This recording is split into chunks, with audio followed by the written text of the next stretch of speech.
Welcome to Straight2VOD, the number one place you can get movie reviews for movies you never even heard of. And today is the day we're gonna look at the new Mickey Mouse film that's a horror film. It's a craze now, The Mousetrap. The Mousetrap was directed by Jamie Bailey, who has also directed This Was America and The Influencer.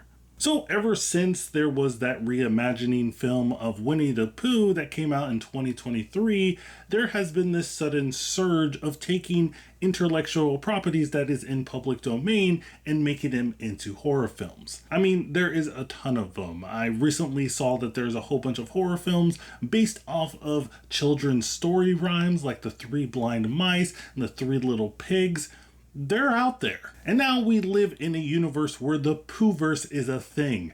If you didn't get enough of Blood and Honey, well, be prepared because there's going to be a Peter Pan horror film, a Pinocchio one, and even a Bambi film, which will all culminate in the Pooh Avengers. This is not my stuff. I'm not making this up. And now Steamboat Willie Mickey Mouse, one of the early iterations of the mouse, has now hit public domain, and people said, hey, you know what? That Winnie the Pooh movie did pretty well. Let's do the same thing with Mickey Mouse. And you know, I'm not really opposed to this kind of thing either. I love cheesy horror films. I mean, I have Birdemic 2 on DVD. I'm that guy. Whether that be for the so bad it's good dialogue or some just really fun kills, I don't go into these films expecting so much. But The Mousetrap does the number one thing that I think that you shouldn't do in films like these, and that is make a boring film. This movie is terribly boring. It takes so long for you to get to any real action in the film, if we can really even call it action, and it's just plain stupid. Not in a good way either. The dialogue in this film is so cringe, which shouldn't be a surprise coming from these kind of films, but it's so bad, even the characters in the film respond with the word "what" every time somebody talks to them. They don't even know what's going on. And this is a total shame because, like I said before, I'm into the so bad that it's good kind of films, particularly horror films. I feel like you can get so many gems out of those really bad movies and have a lot of fun with it with like a group of friends or something like that. I used to hang out with my friends a lot back in the early days, and we would purposely look for bad movies to watch just to have a good laugh at it. But this film, oh man. Let's get into this. Like I said before, it takes a long time for us to get into any of the kills or any of the action with this film. It takes 42 minutes for them to get into any real type of slashery in this film. And that's putting it loosely, because when they do show some slashery stuff, some kills, they either cut away from the kill, which I found very, very weird, and we just get some sound effects. But when they do actually show the kill, it's not something that we haven't seen before. And I thought that was kind of a missed opportunity. I mean, you have Mickey Mouse, Steamboat Willie at your disposal, and you could do so many weird cartoonish ways of kills in this film, and they don't even do any of that.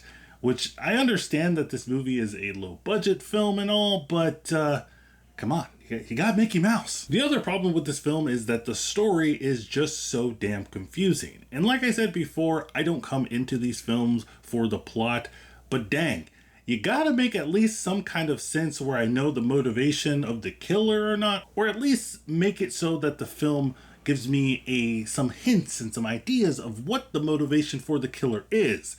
In this film, he just appears and he starts killing people for reasons. For me, I feel like slasher films have 3 points that they need to hit for them to be successful. And the first point that they gotta hit is the character design. Now, most of these slashers wear masks, so the mask design has to be good. And I think for the most part, this Mickey Mouse Steamboat Willie mask that they have is pretty decent. I do wish that they just went full Steamboat Willie with him in terms of his costume.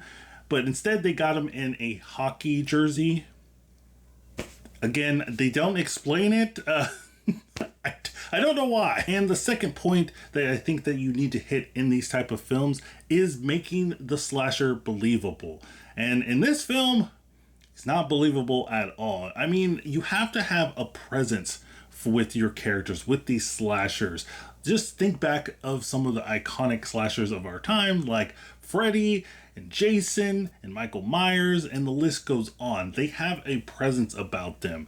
When our survivors are toe-to-toe with the slasher, we want to believe that there's a possibility that no one is going to be making it out alive. In this case, you have someone in a Mickey Mouse costume, and the Mickey Mouse slasher has some kind of powers, but they're not really utilizing it that well, and they're just there.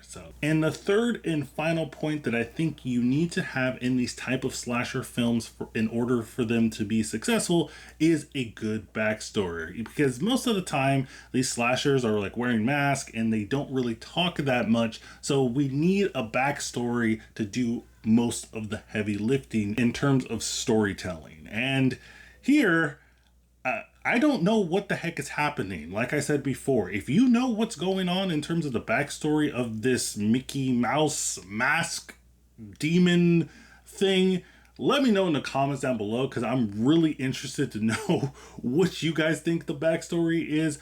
I could have missed it because I was so bored out of my mind, so that's on me, but let me know in the comments down below. And just looking at those 3 points that I have for a really successful slasher, in my opinion, I don't think the Mousetrap comes close to hitting any of those points. And like I said, it's a shame because they had Mickey Mouse. They could have done so much more. But overall, for me, I think the Mousetrap is a definite skip. You should stay clear away from this film. I spent $3.99 on this film over on Prime Video, and I kind of feel like I want a refund after watching this movie. It's terribly slow. It doesn't get to the slashing until 40 minutes in this film. And this film isn't that long, but for these type of films, you kind of want to get in there and get out of there. And it takes too long for them to get into any type of action. The dialogue is cringy, but you probably already know that. And it's just plain boring and confusing. I don't understand what we just did here, what I just saw. But hey, at least we are not going to get another film with a beloved Disney character whose IP is about to go into public domain. Well, but of course, guys, the most important thing that I want to know is, what is your opinion about the Mousetrap? I almost forgot the name of it because I just want to forget this entire experience. But of course, guys, let me know what you think. Did you like this movie? Did you hate this movie? Do you think they're going to do the same thing, or attempt to do the same thing that they're doing with the Poohverse and make a Mickey Mouse Steamboat Willie universe? I hope to God that they're not going to do that, but they probably are if this movie makes enough money, and that's the world we're going to be living in. And as always, guys, don't forget to like and subscribe to the channel and the videos, and remember, keep watching movies.